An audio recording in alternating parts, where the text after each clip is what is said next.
Hi friends, എല്ലാവർക്കും പുതിയൊരു വീഡിയോയിലേക്ക് സ്വാഗതം. ഇന്നത്തെ നമ്മുടെ വീഡിയോ എന്ന് പറയുന്നത് നമ്മുടെ കയ്യിലൊരു നൈറ്റി, അതായത് നല്ല ഭംഗിയിലെ പ്രിൻ്റൊക്കെയുള്ളൊരു നൈറ്റി വെച്ചിട്ട് നമുക്ക് ഒരു കോളർ നെക്ക് കുർത്തി എങ്ങനെ തയ്ച്ചെടുക്കാം എന്നുള്ളതാണ്. അപ്പോൾ നല്ല ഭംഗിയിലെ പ്രിൻ്റൊക്കെ അപ്പോൾ ഞാൻ വെച്ചത് വെറുതെ വീട്ടിൽ നിന്നിട്ട് കളയണ്ട, അപ്പോൾ ഒരു കുർത്തിയൊക്കെ തയ്ച്ചെടുത്താൽ നല്ല ഭംഗി ഉണ്ടാവും തോന്നി, അങ്ങനെ ഇത് കുർത്തി തയ്ക്കാൻ വേണ്ടി എടുത്ത് വെച്ചു. അപ്പോൾ ആദ്യം നമുക്ക് ഈ നെക്കിൻ്റെ ഈ ഭാഗമൊക്കെ ഒന്ന് കട്ട് ചെയ്തെടുക്കണം. അപ്പോൾ ഇതിൻ്റെ സ്റ്റിച്ചൊക്കെ ഒന്ന് ഇളക്കിയെടുത്തതിന് ശേഷം നമുക്കിത് കട്ട് ചെയ്തെടുക്കാം. അതുപോലെ തന്നെ താഴത്തെ മടക്കുണ്ടല്ലോ, രണ്ടായിട്ട് നമ്മൾ മടക്കിയിട്ടുണ്ടാവുമല്ലോ നൈറ്റി, ആ മടക്കുകളും ഒന്ന് സ്റ്റിച്ച് അയച്ചെടുക്കുക. ഇതിങ്ങനെ കട്ട് ചെയ്തെടുത്തിട്ടുണ്ട് ഞാൻ. ഇനി നമുക്ക് മാർക്ക് ചെയ്യാനായിട്ട് ഇതിൻ്റെ ചീത്തവശം പുറത്തായിട്ട് വരുന്ന രീതിയിൽ രണ്ടായിട്ട് മടക്കിയിട്ട് വെക്കുക. എന്നിട്ട് പാകത്തിലുള്ളൊരു കുർത്തി എടുക്കുക. എന്നിട്ട് അതിൻ്റെ നീളം, നമുക്ക് എത്ര നീളം വേണ്ടതെന്ന് വെച്ചാൽ അതൊന്ന് അളന്നെടുക്കുക. എത്രയാണ് മൊത്തത്തിലുള്ള നീളം വേണ്ടതെന്ന് നോക്കാം. അപ്പോൾ ഇത് 39 ഇഞ്ചാണ് എനിക്ക് ആവശ്യമുള്ളത്. അപ്പോൾ അതിൻ്റെ കൂടെ ഒരു 1.5 ഇഞ്ചും കൂടി ചേർത്തിട്ട് ഒരു 40.5 ഇഞ്ച് നീളത്തിൽ നമുക്കിതൊന്ന് കട്ട് ചെയ്തെടുക്കണം, താഴേന്ന് മുകളിലേക്ക്.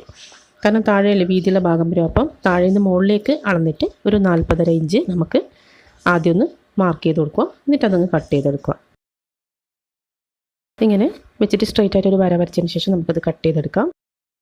ഞാൻ ഇത് കട്ട് ചെയ്തെടുക്കുന്നുണ്ട്. അതിനുശേഷമാണ് നമ്മുടെ കുർത്തിയുടെ അളവുകൾ മാർക്ക് ചെയ്ത് കൊടുക്കുന്നത്. അതിന് വേണ്ടിയിട്ട് നമുക്ക് പാകത്തിലുള്ളൊരു കുർത്തി, കോളർ നെക്ക് ആണെങ്കിൽ അങ്ങനെ എടുക്കുക, അല്ലെങ്കിൽ സാധാരണ അങ്ങനെ എടുക്കുക. എങ്ങനെയാണെന്ന് വെച്ചാൽ അത് നമുക്കിങ്ങനെ മടക്കി വെച്ചതിന് ശേഷം അതിൻ്റെ നെക്കിൻ്റെ അവിടെ ഒന്ന് മാർക്ക് ചെയ്ത് കൊടുക്കണം, അതായത് നെക്ക് വിഡ്ത്തിൻ്റെ ആ സ്ഥലം. പിന്നെ നമുക്ക് ഷോൾഡറിൻ്റെ അവിടെയാണ് മാർക്ക് ചെയ്ത് കൊടുക്കേണ്ടത്. അതൊക്കെ അതുപോലെ തന്നെ നമ്മുടെ ആ കുർത്തിയിലുള്ള അതേപോലെ തന്നെ മാർക്ക് ചെയ്ത് കൊടുക്കുക. അതിനുശേഷം നമുക്ക് ആം ഹോൾ ഒന്ന് ചെയ്യണം. ആം ഹോളിൽ ഇങ്ങനെ വെച്ച് കൊടുത്തതിന് ശേഷം നമ്മുടെ ആ അരികുണ്ടല്ലോ, അരികിൻ്റെ അതിലൂടെ തന്നെ ഇങ്ങനെ വെച്ച് ഇങ്ങനെ വരച്ചു കൊടുത്താൽ മതി. അളവെടുത്ത് തയ്ക്കാൻ അറിയുന്നവർക്ക് അങ്ങനെ ചെയ്യാം. ഇതിപ്പോൾ സിമ്പിളായിട്ട് അളവൊന്നും എടുക്കുന്നത് തയ്ക്കാൻ അറിയാത്തവർ പെട്ടെന്ന് ഒന്ന് ചെയ്ത് നോക്കാൻ വേണ്ടിയിട്ട് എളുപ്പത്തിൽ ഇങ്ങനെയാണ് പറഞ്ഞു തരുന്നത്. അപ്പോൾ ഇതിങ്ങനെ വെച്ച് കൊടുത്തതിന് ശേഷം നമുക്ക് ഇങ്ങനെയൊന്ന് മാർക്ക് ചെയ്ത് കൊടുക്കാം. അപ്പോൾ നമ്മുടെ ആം ഹോളും റെഡിയാവും. ഇങ്ങനെ വെച്ചിട്ട് ഈ ഒരു അറ്റം, ഒരു ചെറിയൊരു പീസ് ഇങ്ങനെ നിൽക്കുന്നുണ്ടല്ലോ, അതിൻ്റെ കൃത്യം ഇങ്ങനെ വെച്ചതിന് ശേഷം അങ്ങനെയൊന്ന് മാർക്ക് ചെയ്ത് കൊടുത്താൽ മതി. അപ്പോൾ ആം ഹോൾ നമ്മൾ വരച്ച് കൊടുത്തിട്ടുണ്ട്. അതിനുശേഷം നമുക്കിതിൻ്റെ സൈഡൊന്ന് മാർക്ക് ചെയ്ത് കൊടുക്കണം. സൈഡ് നമുക്ക് ഉള്ളതിൻ്റെ 1 ഇഞ്ച് എക്സ്ട്രാ വെച്ചിട്ട് വേണം നമ്മളിങ്ങനെ മാർക്ക് ചെയ്ത് കൊടുക്കേണ്ടത്. നമുക്കിപ്പോൾ ഇത്ര ഇവിടെ ചെറിയൊരു 1/2 ഇഞ്ച് മാത്രമേ എക്സ്ട്രാ വരുന്നുള്ളൂ. അതിനോട് കുറച്ചൊന്ന് നമുക്ക് ലൂസാക്കിയൊക്കെ വേണമെങ്കിൽ ചെയ്യാൻ വേണ്ടിയിട്ടാണ്. അപ്പോൾ 1 ഇഞ്ച് എക്സ്ട്രാ ഇങ്ങനെ മാർക്ക് ചെയ്ത് കൊടുക്കുക. അതിനുശേഷം സ്ലിറ്റിൻ്റെ അവിടെ നിന്നും താഴേക്കും 1 ഇഞ്ച് എക്സ്ട്രാ ഇങ്ങനെ വെച്ചിട്ട് മാർക്ക് ചെയ്ത് കൊടുക്കുക. ഇതിപ്പോൾ സ്ട്രെയിറ്റ് കട്ടായിട്ടുള്ള സ്ലിറ്റാണ്. അപ്പോൾ അതിൻ്റെ നേരെ തന്നെ 1 ഇഞ്ച് ഇങ്ങനെ വെച്ച് കൊടുക്കുക. എ ലൈൻ കട്ടാണെങ്കിൽ അതിനനുസരിച്ച് 1 ഇഞ്ച് എക്സ്ട്രാ വെച്ചിട്ട് താഴെ വരെ ഇങ്ങനെ അതിൻ്റെ തുണിയുടെ കോർണർ വരെ മാർക്ക് ചെയ്ത് കൊടുക്കുക. അതൊന്ന് മാർക്ക് ചെയ്ത് കൊടുത്തിട്ടുണ്ട്. ഈ ഒരു പോയിൻ്റ് വരെ. അതിനുശേഷം സ്ലിറ്റ്, അതുപോലെ ഷോൾഡർ സ്ലോപ്പും 1/2 ഇഞ്ച് ഇങ്ങനെയൊന്ന് മാർക്ക് ചെയ്ത് കൊടുത്തിട്ടുണ്ട്. ഇനി നമുക്കിതിൻ്റെ നെക്കാണ് അടയാളപ്പെടുത്തേണ്ടത്. അപ്പോൾ ബാക്ക് നെക്ക് ആ കോളർ ജോയിൻ്റ് ആ പോയിൻറ്റിൽ നിന്നും 1/2 ഇഞ്ച് കയറ്റിയിട്ട് ഒന്ന് മാർക്ക് ചെയ്യുക. അതുപോലെ ഫ്രണ്ട് നെക്കും ആ കോളറും ബോഡി പാർട്ടും ജോയിൻ്റായ ആ പോയിൻറ്റിൽ നിന്നും 1/2 ഇഞ്ച് മുകളിലേക്ക് ആക്കിയിട്ട് ഒന്ന് മാർക്ക് ചെയ്ത് കൊടുക്കുക. പിന്നെ താഴേക്കുള്ള ഈ ഓപ്പണിങ്ങിൻ്റെ അറ്റത്തും 1/2 ഇഞ്ച് മുകളിലേക്ക് ആക്കിയിട്ടൊന്ന് മാർക്ക് ചെയ്ത് കൊടുക്കുക. അപ്പോൾ ഈ 3 പോയിൻറ്റ് നമ്മൾ മാർക്ക് ചെയ്ത് കൊടുത്തിട്ടുണ്ട്. ഈ 1/2 ഇഞ്ച് മുകളിലേക്ക് ആക്കിയിട്ട് മറക്കരുത്. എന്നാൽ മാത്രമേ തയ്ച്ച് വരുമ്പോൾ അതൊക്കെ കറക്റ്റായിട്ട് കിട്ടുള്ളൂ. ഇതെന്തോ ക്യാമറയുടെ ഫോക്കസ് പോയിട്ടുള്ളത്, അപ്പം പക്ഷേ മാർക്ക് ചെയ്യുന്നത് കാണുന്നുണ്ടെന്ന് വിചാരിക്കുന്നു.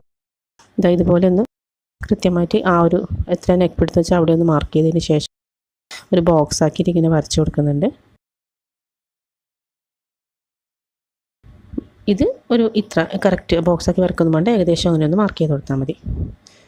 ഫ്രണ്ട് നെക്കാകുമ്പോൾ ആ ബോക്സിൻ്റെ ഉള്ളിൽ ചെറിയൊരു റൗണ്ട് ഇങ്ങനെ വരച്ചു കൊടുത്തതിന് ശേഷം രണ്ടും കട്ട് ചെയ്യുക. താഴെ കാണുന്ന പോയിൻ്റ് എന്ന് വെച്ചാൽ നമ്മൾ ആ ഓപ്പണിങ്ങിൻ്റെ അവിടെ ഒന്ന് മാർക്ക് ചെയ്തിട്ടുണ്ടല്ലോ, ആ പോയിൻ്റാണ്. അപ്പോൾ നമുക്ക് ഇതൊക്കെ ഒന്ന് കട്ട് ചെയ്തെടുക്കാം.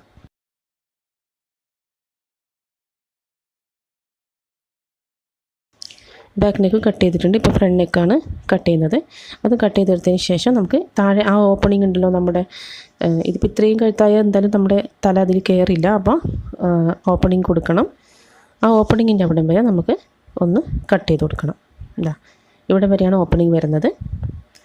ഇതാണ് ബാക്കി വന്ന പീസ്. അപ്പോൾ ഇതിൽ സ്ലീവ്സൊക്കെ ഞാൻ അതേ സ്ലീവ്സ് തന്നെയാണ് നമ്മുടെ കുർത്തിക്കും വെക്കുന്നത്. അത് സ്റ്റിച്ച് അയച്ചെടുത്തതിന് ശേഷം 2 അയച്ചെടുത്തിട്ടുണ്ട്. ബാക്കിയുള്ള പീസ് നമുക്ക് കോളറിന് വേണ്ടിയിട്ടും അതുപോലെ ഫ്രണ്ടിലെ ആ ഒരു ഓപ്പണിങ് ഇനി ഫേസിങ് വെക്കാനും വേണ്ടിയിട്ടൊക്കെയാണ് ഉപയോഗിക്കുന്നത്. അപ്പോൾ ഇത് ഫ്രണ്ടിൽ ഇങ്ങനെ കട്ട് ചെയ്തെടുത്തിട്ട് ഇത് എത്രയാണ് നമുക്ക് ആദ്യം അളന്നെടുക്കണം. ഇത് 3.5 ഇഞ്ചാണ് ഉള്ളത്. അപ്പോൾ ഒരു കഷ്ണം ഇതേ തുണി എടുത്തിട്ട് ഇതിങ്ങനെ വെച്ച് നോക്കുക. 3.5 ഇഞ്ചിനെക്കാട്ടി കുറച്ചധികം നീളമുള്ള തുണിയാണ് എടുക്കേണ്ടത്. എന്നിട്ട് അതിലും ഇങ്ങനെ 3.5 ഇഞ്ച് ഇങ്ങനെ മാർക്ക് ചെയ്ത് കൊടുക്കുക. എന്നിട്ട് ആ വരയൊന്ന് കട്ട് ചെയ്യാം. അതുപോലെ ഇങ്ങനെ അടുത്ത വരെ കട്ട് ചെയ്തതിന് ശേഷം നമുക്ക് ഇതിങ്ങനെ വെച്ച് കൊടുത്തതിന് ശേഷം 1/2 ഇഞ്ച് തയ്യൽ തുമ്പിട്ടിട്ട് ഒന്ന് സ്റ്റിച്ച് ചെയ്ത് കൊടുക്കണം. ഇങ്ങനെ വന്ന് ഇവിടെ നിന്ന് ഇങ്ങോട്ട് വന്നിട്ട് ഇങ്ങോട്ടേക്ക് ഒരു സ്റ്റിച്ച് ചെയ്ത് കൊടുക്കുക. അപ്പോൾ അത് ചെയ്ത് കൊടുത്തിട്ടുണ്ട്. ഇനി ആ ഭാഗം നമുക്ക് ചെറിയൊരു കട്ടിട്ട് കൊടുക്കണം, മറിച്ചിടുമ്പോൾ ചുളി വരാണ്ടൊക്കെ. അതിനുശേഷം ഇത് ഉള്ളിലേക്ക് ഇങ്ങനെ മറിച്ചിട്ടതിന് ശേഷം ഇതൊന്ന് പതിച്ച് തയ്ച്ചു കൊടുക്കണം. അതുപോലെ ഉള്ളിലേക്ക് മടക്കി വെച്ച ആ ഭാഗവും ഇങ്ങനെ മടക്കിയിട്ടൊന്ന് തയ്ച്ചു കൊടുക്കണം. മറ്റേ സ്റ്റിച്ചൊക്കെ അതിൻ്റെ ഉള്ളിൽ പോകുന്ന രീതിയിൽ വേണം ഇങ്ങനെ മടക്കി വെച്ചിട്ട് തയ്ച്ചു കൊടുക്കാൻ വേണ്ടിയിട്ട്. അപ്പോൾ അത് പെർഫെക്റ്റായിട്ട് നമുക്ക് കിട്ടും. ഇവിടെ താഴെ ഭാഗത്തും ഇങ്ങനെയൊന്ന് മടക്കി വെച്ചതിന് ശേഷം ഇങ്ങനെയൊന്ന് തയ്ച്ചു കൊടുക്കുക. അപ്പോൾ നമുക്ക് ഈ ഭാഗം കംപ്ലീറ്റ് ആയി കിട്ടും. ഇത് നല്ല ഭംഗിയായി കിട്ടിയിട്ടുണ്ട്. ഇനി നമുക്ക് ഫ്രണ്ട് പാർട്ടും ബാക്ക് പാർട്ടും ഇങ്ങനെ വച്ചതിന് ശേഷം രണ്ടിൻ്റെയും ഷോൾഡർ തമ്മിൽ രണ്ട് ഭാഗത്തും യോജിപ്പിച്ചെടുക്കുക. രണ്ട് ഷോൾഡറും യോജിപ്പിച്ചെടുക്കുക. കെട്ടിട്ട് വേണം തയ്ക്കാൻ വേണ്ടിയിട്ട്. അപ്പോൾ യോജിപ്പിച്ച് കൊടുക്കണം. അതിനുശേഷം നമുക്ക് കോളർ വെക്കാൻ വേണ്ടിയിട്ട് ഇതിൻ്റെ അളവ് നമുക്ക് എടുക്കണം. അപ്പോൾ ഇതിങ്ങനെ രണ്ടായി മടക്കിയതിന് ശേഷം കൃത്യമായിട്ട് ഇങ്ങനെ വലിച്ചു പിടിക്കൊന്നും ചെയ്യരുത്. ശരിക്കും ഇങ്ങനെ വെച്ചതിന് ശേഷം ഇങ്ങനെ ജസ്റ്റ് ഇങ്ങനെ എത്രയാണെന്ന് വെച്ചാൽ ആ അളവൊന്ന് അളന്നെടുക്കുക. വലിച്ചു പിടിക്കരുത്. അപ്പോൾ നമുക്ക് കോളർ വെക്കുമ്പോൾ കോളർ കട്ട് ചെയ്യുമ്പോൾ തെറ്റായിട്ടാണ് കിട്ടുക. അതുകൊണ്ട് കറക്റ്റായിട്ട് പിടിച്ചിട്ട് വലിച്ചു പിടിക്കാണ്ട് ഇങ്ങനെ നടന്നെടുക്കുക. ഇത് 10.5 ഇഞ്ച് കിട്ടുന്നുണ്ട്. അപ്പം നമുക്ക് കോളർ കട്ട് ചെയ്യാൻ വേണ്ടിയിട്ട് ഒരു ക്യാൻവാസ് രണ്ടായിട്ട് മടക്കിയിട്ട് എടുത്ത് വെച്ചിട്ടുണ്ട്. ഒരു സ്ട്രെയിറ്റ് ലൈൻ വരച്ചിട്ടുണ്ട്. സ്ട്രെയിറ്റ് ലൈൻ കുറച്ച് കട്ടിയായിട്ട് കാണാൻ വേണ്ടിയിട്ട് സ്കെച്ച് ഉപയോഗിച്ചിട്ടാണ് വരക്കുന്നത്. അധികവും പറയുന്നൊരു പരാതിയാണ് എല്ലാവരും, കാരണം മാർക്കിൽ നിന്നൊന്നും കാണുന്നില്ല, ചോക്കിൻ്റെ കളർ മാറ്റുന്നതൊക്കെ. അപ്പോൾ അതുകൊണ്ട് ഇത് സ്കെച്ച് ഉപയോഗിച്ചിട്ട് കാണുന്നുണ്ടാകുമെന്ന് വിചാരിക്കുന്നു. അതിനുശേഷം നമ്മൾ അതിൽ നെക്ക് വിഡ്ത്ത് എത്രയാണ് നമ്മൾ നെക്ക് വിഡ്ത്ത് എടുത്തതെന്ന് വെച്ചാൽ അത് ഇപ്പോൾ മാർക്ക് ചെയ്ത് കൊടുത്ത് ഈ ഒരു പോയിൻ്റ് ഉണ്ടല്ലോ, അത് നെക്ക് വിഡ്ത്ത് എത്രയാണെന്ന് വെച്ചാൽ മാർക്ക് ചെയ്ത് കൊടുക്കുക. ഇപ്പം ഞാൻ നെക്ക് വിഡ്ത്ത് കുറച്ച് കൂടുതലാണ് എടുത്തിട്ടുള്ളത്. സാധാരണ 4 വേണ്ട 2.5 3 അപ്പോൾ ഞാൻ കുറച്ച് കുറച്ച് ഇതായി നിന്നോട്ടെ എന്ന് വെച്ചിട്ട് നെക്ക് വിഡ്ത്ത് കുറച്ച് കൂടുതൽ എടുത്തിട്ടുണ്ട്. അപ്പം അതിനുശേഷം ഇങ്ങനെ നമ്മളൊന്ന് വളച്ച് വരച്ചു കൊടുക്കണം ആ പോയിന്റിൽ നിന്നും. Neck width 4. അതിനുശേഷം നമ്മൾ ആ 10 അളന്നെടുത്തിട്ടുണ്ടല്ലോ, ആ 10 ഇങ്ങനെ വെച്ച് കൊടുത്തതിന് ശേഷം ആ 10 എത്തുന്ന പോയിന്റിലൊന്ന് മാർക്ക് ചെയ്ത് കൊടുക്കും. മനസ്സിലായിട്ടുണ്ടാകുമെന്ന് വിചാരിക്കുന്നു. ആദ്യം നമ്മൾ ആ സ്ട്രെയിറ്റ് ലൈനിൽ നെക്ക് വിഡ്ത്ത് 4 ഇഞ്ച് അടയാളപ്പെടുത്തി. അതിനുശേഷം ഇങ്ങനെ ഒന്ന് വളച്ചൊന്ന് വരച്ചു കൊടുത്തു. അതിനുശേഷം നമ്മൾ നേരത്തെ അളന്നെടുത്ത ആ 10 ഇതിലിങ്ങനെ വെച്ച് കൊടുത്തതിന് ശേഷം കൃത്യമായിട്ട് ഇങ്ങനെ വെച്ച് കൊടുത്തിട്ട് ആ 10 വരുന്ന പോയിന്റിൽ ഒന്ന് മാർക്ക് ചെയ്തിട്ടുണ്ട്.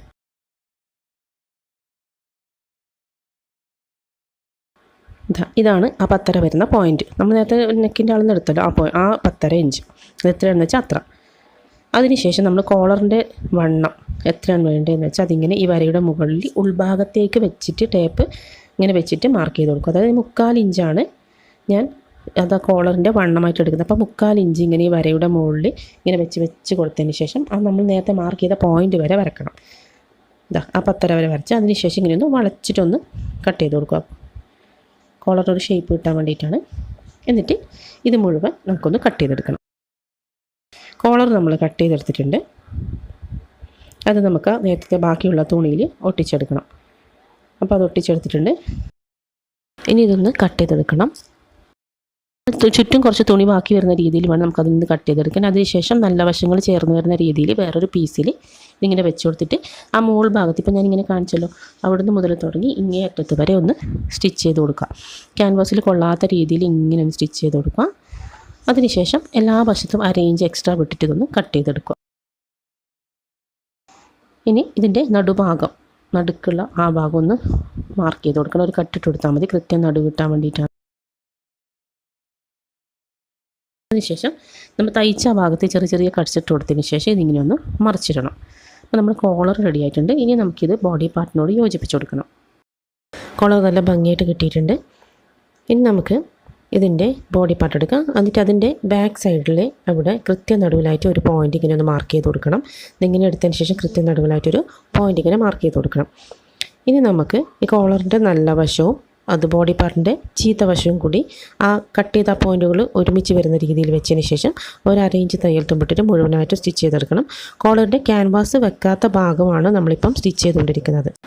വലിച്ചു പിടിച്ചിട്ടൊന്നും സ്റ്റിച്ച് ചെയ്യാൻ പാടില്ല. കൃത്യമായിട്ട് വെച്ചിട്ട് അതിൻ്റെ ഫ്രണ്ടിലെ ആ അറ്റം വരെ ഒന്ന് സ്റ്റിച്ച് ചെയ്ത് കൊടുക്കണം. തയ്ച്ചു കൊടുത്തിട്ടുണ്ട്. ഇനി അതിന് ശേഷം നമുക്കിത് ഈ കോളറിൻ്റെ ക്യാൻവാസ് വെച്ച ഭാഗം, നമ്മൾ നേരത്തെ ക്യാൻവാസ് വെക്കാത്ത ഭാഗവും ബോഡി പാർട്ടുമാണ് തയ്ച്ചെടുക്കുന്നത്. ഇനി ക്യാൻവാസ് വെച്ച ഭാഗത്തിനെ പുറത്തേക്ക് ഇങ്ങനെ മടക്കിയതിന് ശേഷം ഇതാ ക്യാൻവാസ് വെച്ച ഭാഗം അതിൻ്റെ ഉള്ളിലേക്ക് സ്റ്റിച്ചുകളൊക്കെ പോകുന്ന രീതിയിൽ വേണം വെച്ച് കൊടുത്തിട്ട് വേണം മടക്കിയെടുക്കാൻ വേണ്ടിയിട്ട്. ഇതൊക്കെ ഉള്ളിൽ ഇങ്ങനെ പോകുന്ന രീതിയിൽ മടക്കിയെടുത്തതിന് ശേഷം ഇവിടെ ഈ ഒരു 1/2 ഇഞ്ച് ഉള്ളിലേക്ക് മടക്കി അതിൻ്റെ മുകളിലൂടെ മുഴുവനായിട്ടൊന്ന് പതിച്ച് തയ്ച്ചു കൊടുക്കണം. ഇതാ ഇതുപോലെ വെച്ചോളൂ. ഈ മുമ്പിലുള്ള ഈ സ്റ്റിച്ചുകളൊക്കെ ഇതിൻ്റെ അകത്ത് പോകണം. ഇങ്ങനെ പോകുന്ന രീതിയിൽ വെച്ച് കൊടുത്തതിന് ശേഷം വേണം നമുക്ക് ആ രീതിയിലൂടെ തയ്ച്ചു കൊടുക്കാൻ. അതിനുശേഷം അപ്പുറത്തെ അറ്റത്തെത്തിയതിന് ശേഷം അത് കോളറിൻ്റെ മുകളിലൂടെയും ഒന്ന് തയ്ച്ചു കൊടുക്കും. അപ്പോൾ നല്ല പതിഞ്ഞ് ഭംഗിയായിട്ട് നിൽക്കും. ഇങ്ങനെയാണ് നമ്മൾ കോളർ സ്റ്റിച്ച് ചെയ്യുന്നത്, അതായത് റൗണ്ട് നെക്ക് കോളർ സ്റ്റിച്ച് ചെയ്യുന്നത്.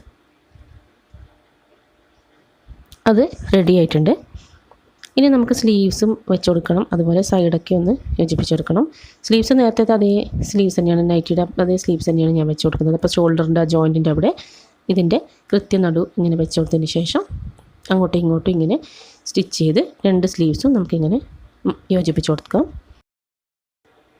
ഇതാ സ്ലീവ്സ് റെഡി ആയിട്ടുണ്ട്. 2 സ്ലീവ്സും ഞാനിങ്ങനെ യോജിപ്പിച്ച് കൊടുത്തിട്ടുണ്ട്. ഇനി നമുക്കിതിൻ്റെ സൈഡും അതുപോലെ സ്ലിറ്റും താഴെ ഭാഗവുമാണ് കംപ്ലീറ്റ് ചെയ്യാനുള്ളത്.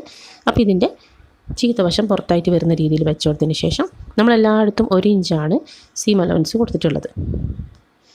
അപ്പോൾ ആ 1 ഇഞ്ച് ഇങ്ങനെ വെച്ചിട്ട് ഇവിടം വരെ ഇങ്ങനെ പോയി ആ സ്ലിറ്റിൻ്റെ ആ ഒരു പോയിൻ്റ് ഉണ്ടല്ലോ അതിൻ്റെ അറ്റം വരെ തയ്ക്കരുത്. ജസ്റ്റ് ഒരു ഈ ഇവിടുത്തെ പാടില്ല, അതിൻ്റെ 1 ഇഞ്ച് ഇപ്പുറത്തോട്ട് നമ്മൾ തയ്യൽ നിർത്തണം, അവിടെ കെട്ടിട്ട് കൊടുക്കണം. അങ്ങനെ ചെയ്ത് കൊടുത്തതിന് ശേഷം നമുക്ക് സ്ലിറ്റ് തയ്ക്കാം. ആ റേഞ്ച് 2 തവണ ഇങ്ങനെ മടക്കിയിട്ട് വേണം സ്ലിറ്റ് തയ്ച്ചു കൊടുക്കാൻ വേണ്ടി. അപ്പോൾ ഒരു താഴെ ഭാഗത്തുനിന്ന് ഇങ്ങനെ തുടങ്ങി വന്ന് മുകളിലെത്തി അതിനുശേഷം ഇങ്ങനെ വന്നിട്ട് വേണം സ്ലിറ്റ് വേണ്ടി. ഇതൊക്കെ എല്ലാവർക്കും അറിയുന്നവർക്ക് അതാണ് ഡീറ്റെയിൽ ആയിട്ട് കാണിക്കാത്തത്. ഡീറ്റെയിൽഡ് ആയിട്ട് കാണിക്കണമെങ്കിൽ എല്ലാവരും ഒന്ന് കമൻറ്റ് ചെയ്യുക. റൗണ്ട് നെക്ക് കോളർ കുർത്തിയുടെ കട്ടിങ്ങും സ്റ്റിച്ചിങ്ങും ഡീറ്റെയിൽ ആയിട്ട് കാണിക്കാം. അപ്പോൾ സൈഡും സ്ലിറ്റും ഒക്കെ റെഡി ആയിട്ടുണ്ട്. അതിനുശേഷം ഞാനിവിടെ ഒരു 4 ബട്ടൺസും കൂടി അതിന് മാച്ചാകുന്ന രീതിയിൽ ഒരു 4 ബട്ടൺസും കൂടി വെച്ച് കൊടുത്തിട്ടുണ്ട്. അപ്പോൾ നല്ല ഭംഗിയായിട്ടുണ്ട്. ഇത് ആ സൈഡിൻ്റെ സ്ലിറ്റും പെർഫെക്റ്റ് ആക്കിയിട്ടുണ്ട്. അതുപോലെ താഴെ ഭാഗത്തും 1/2 ഇഞ്ച് 2 പ്രാവശ്യം ഇങ്ങനെ ആക്കിയിട്ട് മടക്കി തയ്ച്ചിട്ടുണ്ട്. ബട്ടൺസൊക്കെ വെച്ചപ്പോൾ നല്ല ഭംഗിയായി. ഇനിയിപ്പോൾ നൈറ്റി കട്ട് ചെയ്തിട്ട് സ്റ്റിച്ച് ചെയ്തെടുത്തൊരു കുർത്തിയാണെന്നൊന്നും തോന്നുന്നില്ല. നല്ല അടിപൊളി കുർത്തിയാണ്. ഇതുപോലെ നല്ല ഭംഗിയുള്ള തുണികൾ, ഇപ്പോൾ നൈറ്റി തന്നെ ആവുന്നില്ല, ചിലപ്പോൾ ഷോളുകളൊക്കെ ഉണ്ടാവും നമ്മുടെ കയ്യിൽ ഉപയോഗിക്കാതെ. അതുകൊണ്ടൊക്കെ നമുക്ക് നല്ല ഭംഗിയിൽ ഇങ്ങനെ കുർത്തീസ് തയ്ച്ചെടുക്കാൻ പറ്റും. അപ്പോൾ എല്ലാവർക്കും വീഡിയോ ഇഷ്ടപ്പെട്ടെന്ന് വിചാരിക്കുന്നു. വീഡിയോ ഇഷ്ടപ്പെട്ടിട്ടുണ്ടെങ്കിൽ ചാനൽ തീർച്ചയായും സബ്സ്ക്രൈബ് ചെയ്യുക. അതുപോലെ ലൈക്കും ഷെയറൊക്കെ ചെയ്യുക. ഇതുപോലെ അടിപൊളി ഡിസൈനിങ് വീഡിയോസിട്ട് നമുക്ക് വീണ്ടും കാണാം. Thank you.